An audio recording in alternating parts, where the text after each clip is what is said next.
নমস্কার। আজকে শ্রীপর্ণা আপনাদেরকে আরও একটি কবিতা শোনাবে। ওর বলা ঘুম জাগানো পাখি।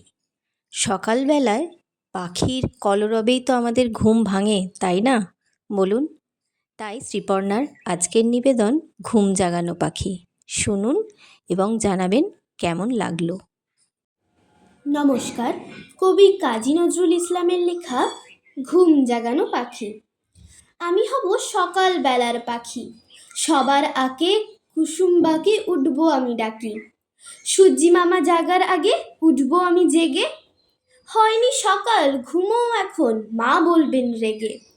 বলবো আমি আলসে মেয়ে, ঘুমিয়ে তুমি থাকো।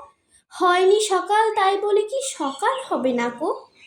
আমরা যদি না জাগি মা, কেমনে সকাল হবে? তোমার মেয়ে উঠলে গো মা, রাত পোহাবে তবে। উষা দিদি ওঠার আগে উঠবো আমি পাহাড় চূড়ে। দেখবো নিচে ঘুমায় শহর শীতের কাঁথা মুড়ে। ঘুমায় সাগর বালুচরে নদীর মোহনায়। বলবো আমি ভোর হলো যে, সাগর ছুটে আয়। ঝর্ণা মাসি বলবে হাসি, খুকি এলি নাকি? বলবো আমি নয় গো খুকি, ঘুম জাগানো পাখি। নমস্কার।